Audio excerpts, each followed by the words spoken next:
Viktor Orban.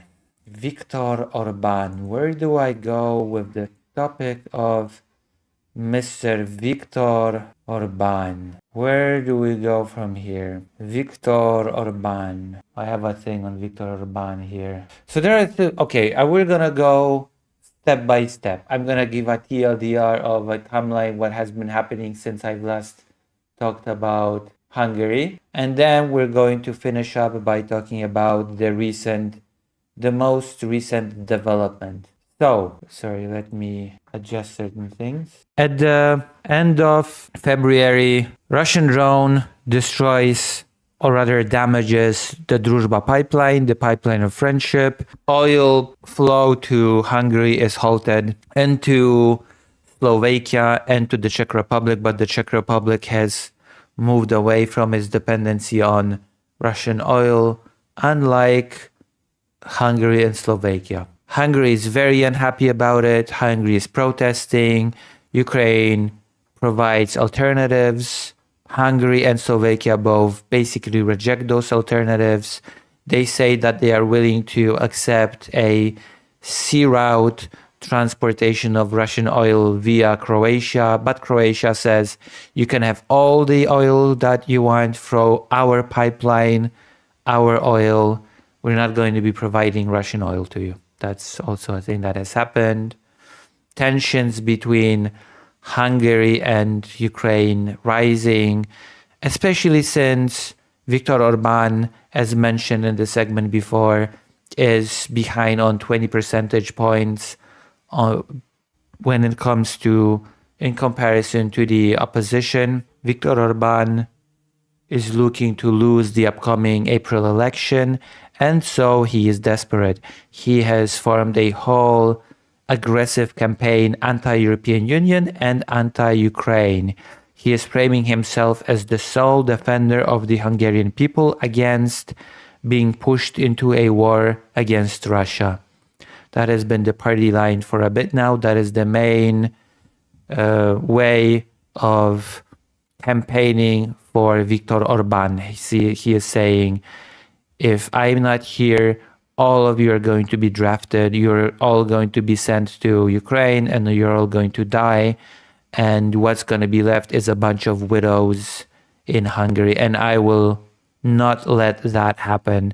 And also, of course, Viktor Orban has been saying that Ukraine has been propping up the opposition against him, that Ukraine has been interfering in the election directly by, among other things, stopping the flow of oil into Hungary in order to destabilize its energy situation, in order to push Viktor Orban out of office. That has been the line that Viktor Orban has been pushing. In addition to that, Viktor Orban has been sending military to its critical energy infrastructure, saying that Ukraine is preparing to attack it. That has been something that he has been saying, that Ukraine has been trying to attack Hungary.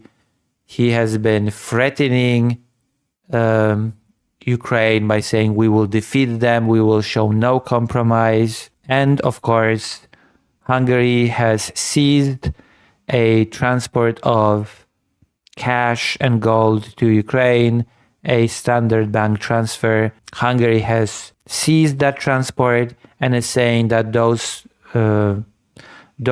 assets, those funds will be returned to Ukraine when the flow of Russian oil is resumed to Hungary. And that's not the only thing that Hungary has been saying. Hungary has also been blocking the 20th package of sanctions against Russia, and Hungary has been blocking the 90 billion loan to Ukraine by the European Union, to which Zelensky has, in my opinion, a bit irresponsibly responded by saying that he will give the address of Viktor Orban to his boys and they will talk to him directly, which, in my opinion, that language was a mistake, but you know what, it is what it is. So this has been the timeline that has led us to the newest events, the events of the day.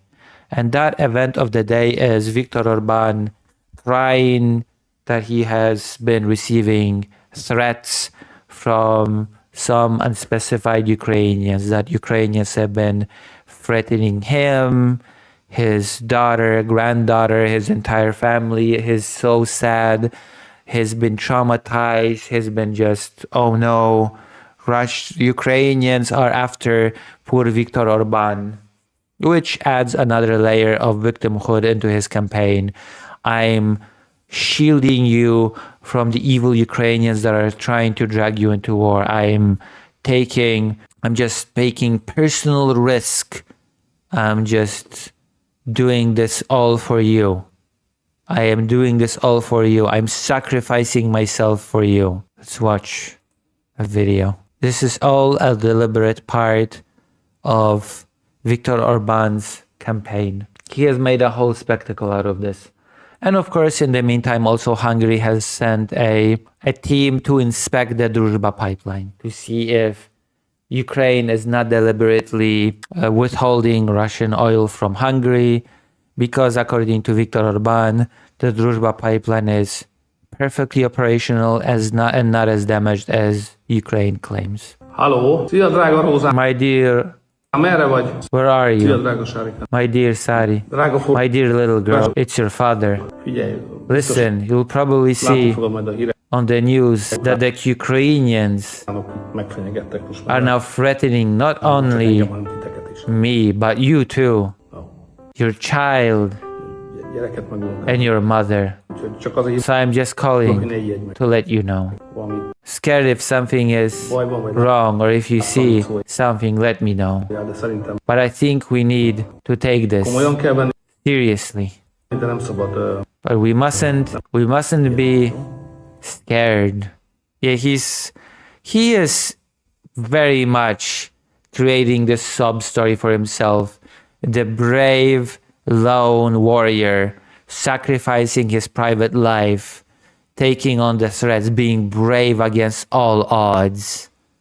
He is very much creating this rhetoric as part of his campaign. It's like, don't even think any differently. Vigyázz meg. I'll take care of yourself. Talk to Alice. Lizzal beszélni, ő már She's older. She understands már érti. Jó? these things. Nehogy meg Okay? Don't let her get legyen, vagy scared or hurt. baj legyen, figyelj. Keep an eye on her. Jó, kérlek. Okay, please. All right, darling. Hát ilyen, Bye. At times like akkor this, össze szalad the a family gets család. together. Jól They're vannak. fine. I ask everyone to take it seriously, Vegye komolyan, de ne ijedj. but not to be scared. Nem is ijedtek. They weren't scared. Yeah, of course, because it's all bullshit. Of course they were not scared. Because it's just a bullshit element of your campaign.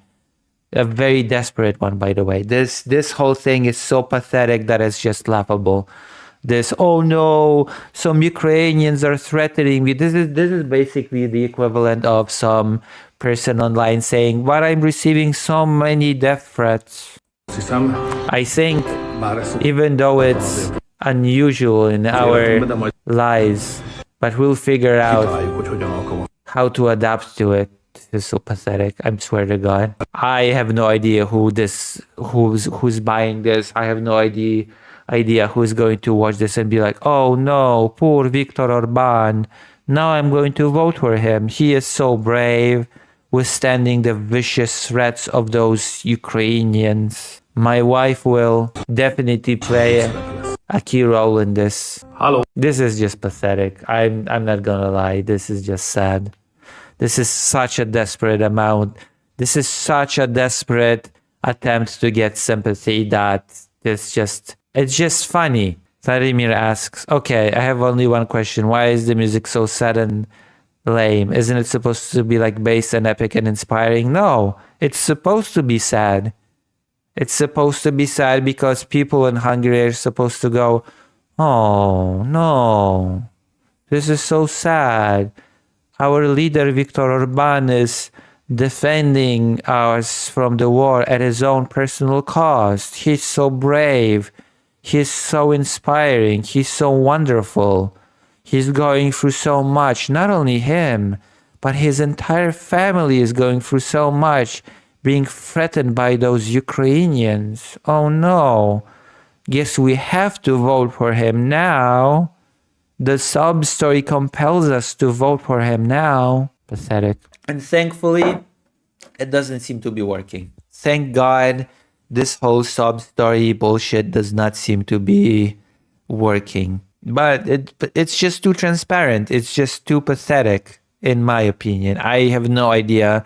I would be very, very disappointed if there were people that would look at this and go, wow, yeah, Viktor Orban, he's our man.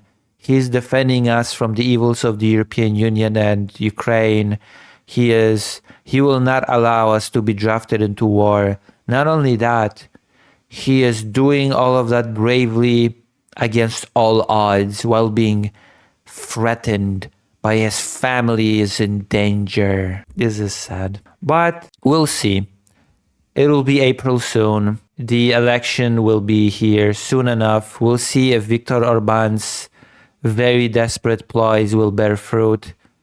I honestly think that he will just rig the election. I'm just gonna say it. I think he will tamper with the elections. I think he will find some excuse to just give himself the win and continue being in charge. Because I don't see a way for him to win the election fair and square. He's just too far behind. Like, there's not an analyst that says, oh yeah, Viktor Orban still has a fair chance. No, he's 20% behind. The chances of him actually winning fair and square are fairly low. This is why he's doing all that desperate stuff. This is why he's doing all this fear-mongering. Like, his campaign is far more about being anti-Ukraine than being pro any policy. Like, look at, this is, and I have to stress this, okay? Those are Viktor Orban's campaign posters. And I think it's very important to point this out. These are Viktor Orban's campaign posters. It's Zelensky menacingly smiling. It's all about anti-European Union, anti-Ukraine rhetoric. It's all about, I'm the person that will defend you people from war. There's no positive message that Viktor Orban is putting out there. I will do this for the economy. I will do this for the people. No, it's all about fear-mongering about the war.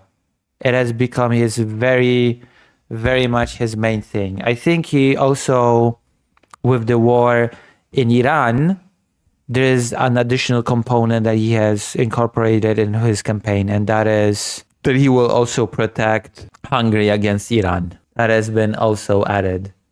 So Ukraine and Iran. Iran and Ukraine fuel Orban's election. Hello and welcome to News in Depth here on TVP World with me, Ashim Kumar. Hungary is heading towards its most competitive election in years, with Viktor Orban's long rule facing a strong challenge from the opposition TISA party. Yeah. But keep in mind that TISA party is just Viktor Orban light, especially when it comes to Ukraine. It's not a much better party. It's not a much better pro-Ukraine party. Things will not improve drastically for Ukraine under the opposition.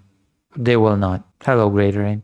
Sudden war involving Iran has shifted the campaign towards security and energy fears. Joining us is Stuart Dell, editor at TVP World. Stuart, welcome back. Great to have you. Good to be here. Thank you. So let's kick off with a short soundbite, and then I'll get your view on it. In the coming days, Fidesz, with the help of Russian intelligence services, will launch a smear and disinformation campaign previously tested in Moldova, primarily on social media, especially on TikTok. According to the information we have received, they will launch the operation on Thursday.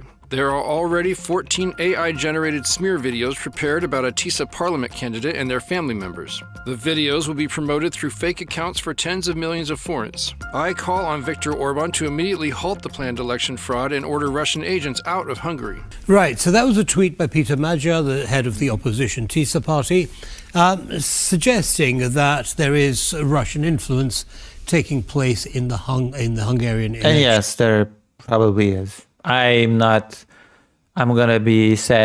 say that probably there is Russian influence in the Hungarian election. Yeah. Your thoughts on that? Well, the first point is that this is no surprise. We know that Russia has done this in previous elections, sometimes with success. For example, in the first round of the presidential election in Romania, but notably without so much success in Moldova in their parliamentary election. So the question is, well, will it work this time? We know that through experience, the Russians are likely not to focus on their own Russian propaganda narratives, but accentuate campaign narratives of the two sides.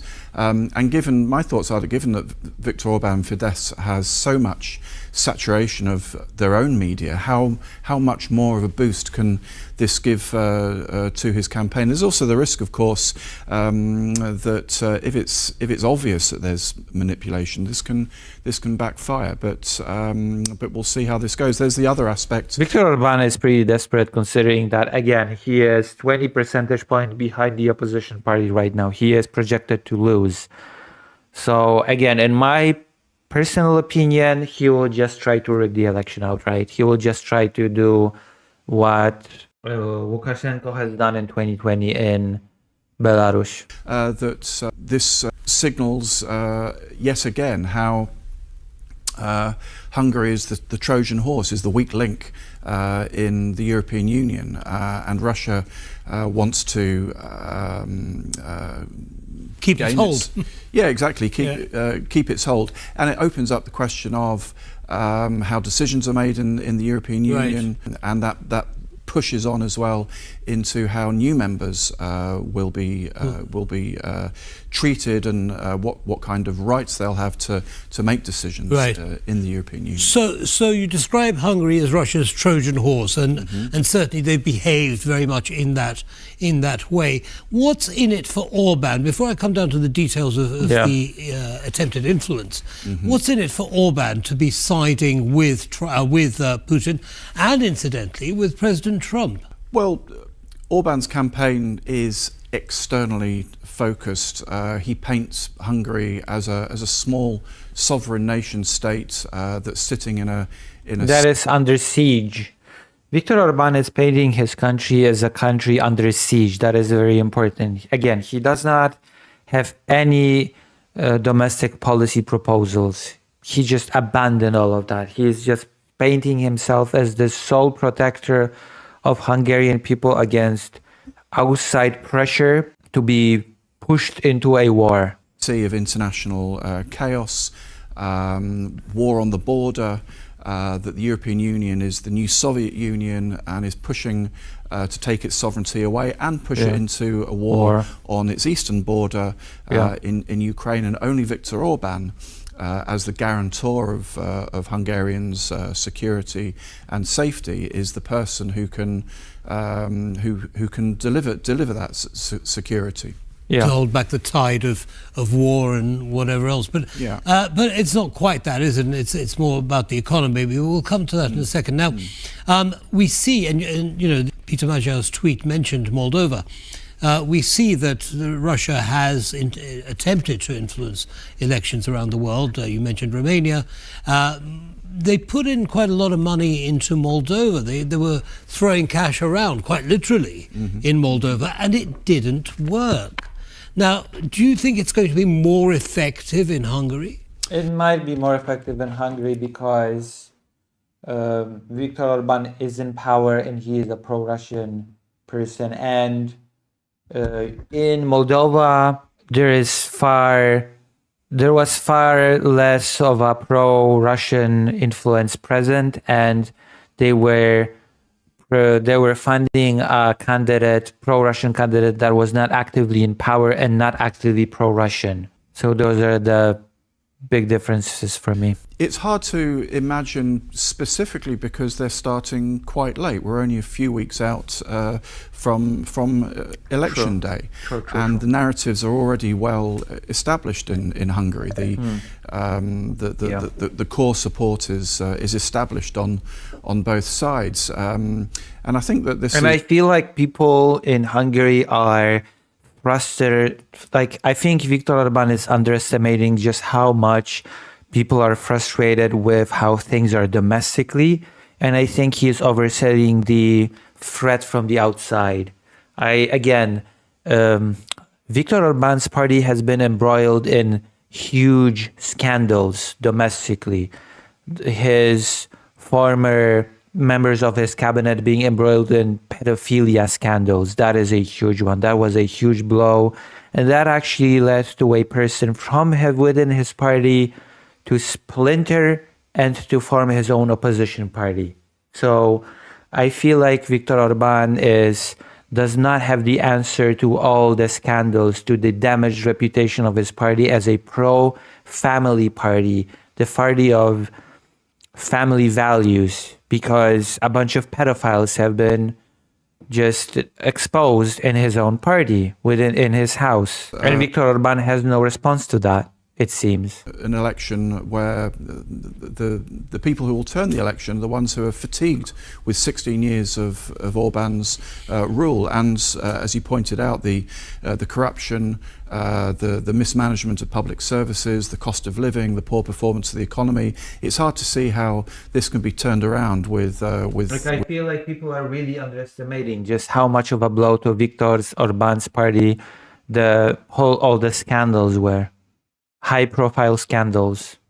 With tweets, social media posts, over a course of days now, we can say. Right. So, I mean, so basically, as I understand it, I mean, Orban is trying to get people to look outwards, whereas the people are actually more interested in how much things cost on the dinner table. Is that a fair summary? Yeah, that's right. And what we're seeing now is Viktor Orban is completely neglecting the domestic affairs of Hungary in favor of the fear-mongering about the threat of the European Union and Ukraine. And I feel like it will cost him. I don't think he will win this election, not fairly anyway. There's another danger in the world, which is the war in Iran. Right, I want to come to that in a second. But there is one other thing that I want to talk about, and that is the latest opinion polls. Now we know that opinion polls vary in reliability, but this is one of the latest ones. TISA has a significant lead over 20%. Orban's party. TISA stands at 53% approval rate, and the ruling party, Fidesz, stands at 39. So that's quite a difference to make up in, well, the elections are 12th of April, so in 4 weeks. Any chance of Orban actually closing that gap? Well, likely not, and I think Orban and Fidesz realise that. But there's another element to this, which of course, the majority in the polling is quite large, but that could change by some percentage points over the next week. So I don't expect it to be turned around. But in order to get even a small working majority in the Hungarian parliament, Peter Magyar and TISA need quite a substantial win, not just by a few percent, 5, 6, but 7, 8, 9, up to where we are now. Right. So that lead sounds positive, which it is, but if it slips at all, it could be dangerous for them. Right. So at the moment it looks unassailable, but who knows what's coming up now. You touched on Iran. How is that affecting the situation in Hungary? I think it just fuels Viktor Orban's narrative about being the sole protector of the Hungarian people. It just fuels the narrative of Hungary being this fortress under siege. Like there's going to be attacks. In addition to the Hungarian people being pushed into a war in Ukraine, now Viktor Orban also has to defend the Hungarian people from attacks that will come from Iran. I feel that that's going to be the rhetoric. Well, it's very interesting because it's a new international factor, and it adds to Orban's narrative of Hungary being in this sea of chaos. It's another source of chaos, and he can use all the same arguments that he's been using with this new surprise war. War of choice. And how's it going to help him? Well, the way that it helps is that it gives a new dynamic to the campaign. It shifts the campaign onto that external plane, onto those issues, onto the issues where Orban is strongest, on security, on migration, on energy and oil supply, and all those things. Magyar is stronger on domestic issues, on the fatigue of Hungarians. And I feel like Hungarian people care about the domestic stuff more. I personally think that is why the opposition party has such a big lead, because people just genuinely care more about domestic stuff more than the international fear-mongering that Orban is crafting for his campaign. The economy, the mismanagement of services, and those kind of things. So by pushing it over onto Orban's favoured turf, it forces Magyar and Tisza onto the defensive. On the other hand, one could say, well, the oil prices, well, they went up to 120, they're back down to around 90 now. So that's going to make fuel more expensive at the pump. The cost of daily requirements are going to go up because the cost of transportation is going to go up as a result of the oil price fluctuation. So there is a risk, isn't there, that inflation is going to hit the people of Hungary again. Surely that is something that would count against Orban. I mean, he's in power. Those are good arguments, but those effects, there's a time lag with all of that, and that time lag, those effects will probably start to appear in Hungary after the election. And so what the war does is it allows Orban to double down on his arguments. For example, with it justifies his policy of gaining oil from Russia. It justifies his request to the European Union to remove the sanctions on Russian oil because everyone needs it now. Right. It justifies. In his own terms, the veto on the 90 billion loan to Ukraine. It justifies his attacks on Zelensky in Ukraine for, as he describes, blocking the oil from the Druzhba pipeline. Yeah, so basically, Russia's not the bad guy here. Even though there's an alternative, which is the oil from Croatia via the Adria pipeline. So it's the war in Iran that's... But also I'd add to that, not only does it justify the narratives to him and his electorate, but it also allows him to carry out a kind of security performance in Hungary. Some of it justified. There's a war going on, and lots of countries in Europe have taken certain actions. But Hungary, Viktor Orban has increased the security threat by 1 point in their country. He's put a price cap on fuel at the pumps. He's had security meetings with his generals and security advisors. He's secured the southern border because he's signalling that there could be a migration problem like there was in 2015, which was very effective for him, and also stationing soldiers around important infrastructure. All this will be seen by electors and allows him to be seen not as the manager, the overseer of a declining economy, but as the guarantor of safety, security. And Orban always performs well in these existential crises, and he's good at creating them. Now he's actually got real one. It's far away from Hungary, but it gives a little bit of legitimacy. The question is, will that be enough? Because again, in my opinion, people of Hungary care far more about the domestic stuff that has been happening. something he can his leverage arguments. for his political theatre, perhaps. Exactly, theatre's good. Yeah. So I'd like to move on to the next area, and that's the Druzhba pipeline, which of course is connected to the supply of oil.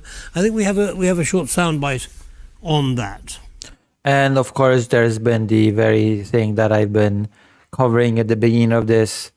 Viktor Orban crying about the threats that he has been receiving from some unnamed group of Ukrainians. The aim of the mission is to represent Hungary's interests during negotiations so that the Druzhba pipeline reopen as soon as possible. Contrary to the TISA party, the Hungarian government strongly believes that we must secure energy resources from the east and not to detach from them. This is because greater supply brings about greater security for Hungary. And Hungary has sent a team to investigate the Druzhba pipeline to see if it truly is non-operational. And helps keep utility costs affordable. So now this is compounding the issue, isn't it? I mean, you know, there's Orban saying we need more oil, and there's Ukraine blocking, intentionally or not, oil from Russia going to... No, it's not really blocking and I have no idea to doubt what Ukraine is saying about the pipeline having been damaged by a Russian drone and the repairs being underway.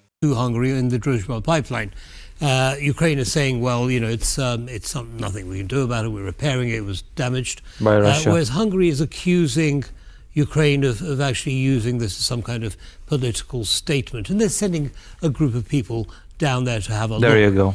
So how do Which the European Union, by the way, have supported, sending this group to do an investigation into the Druzhba pipeline. Look. So how do you see that dynamic? Well, it favours Orban in the narratives that we've been talking about. And for sure, Zelensky probably has his own reasons for if it's true that there's some delay that he could have some influence over. I mean, of course, Ukraine would not want this flow to resume because oil is what fuels Russia's war against Ukraine. So, of course, naturally, it's against the interest of Ukraine to resume this flow. But it doesn't follow that there is this sabotage on the side of Ukraine. If Zelensky does have any influence over the speed of the repair of that pipeline, it's surprising that he doesn't get on with it, because it is playing into Orban's arguments. Right. I mean, one does wonder, because, of course, there is quite a lot of Ukrainian money confiscated in Hungary at the moment. There was a van full of cash and gold. There was a bank transfer, and these people have been apprehended, and the cash and gold, I believe, have been confiscated. Through Hungary, the people who were involved with it were arrested, the Ukrainians were arrested and released later, but the van and the money are still there. Do you think this is a bit of a quid pro quo? Do you see a negotiation coming on? It's likely, but it also just raises the temperature around Ukraine and creates a sense of crisis, a sense of panic, a sense of danger, and like I say, raises the temperature, and I think that's very important, given that we're just a few weeks away from the election. Right. Now, in terms of Russia and its influence, or the influence it's trying to exert in Hungary, and of course the war in Ukraine, is there a risk that what's happening in the Middle East is going to distract European countries away from the Hungarian-Ukrainian dynamic and more towards what's happening in the Middle East? There is a risk that will happen, in my opinion.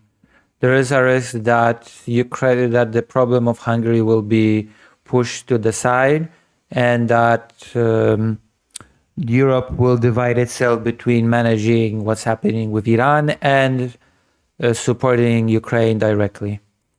Well, European countries, I mean, for sure, they have their strategies to implement with regard to the war, but they're totally focused on on their own backyard and on the threat from Russia. I just want to say one more thing about the Iran issue in Hungary, and that's the Trump element in the whole thing. And it's quite an interesting. It's the weakness of this war for Orban, because Viktor Orban presents himself as the defender of peace for Hungarians, but aligns himself very closely. Is very pleased with his strong relationship with Donald Trump, and there's a kind of a cognitive dissonance that Donald Trump was the trigger or the instigator for this war, which kind of damages the narrative.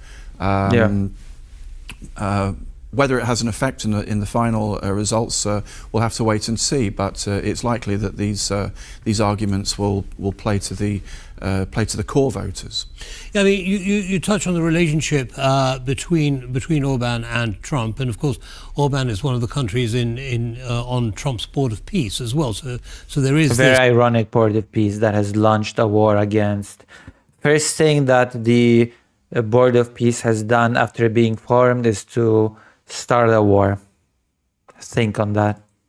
This connection between them. Trump has also supported quite vocally Orban's re-election, Orban's role as president. How much influence? Yes, the Trump administration has been giving a formal endorsement to Viktor Orban for his campaign, but it doesn't feel like it has been very impactful with the Hungarian populace. It doesn't feel like the endorsement from the Trump administration has been a very big, has had a really big effect. Do you think those things are going to make on April the 12th? Less probably than Viktor Orban hoped 6 months ago, before this war, before Greenland particularly. I feel like the American endorsement will not dent that 20% difference that is between the opposition party and Orban's party. Is less of a factor.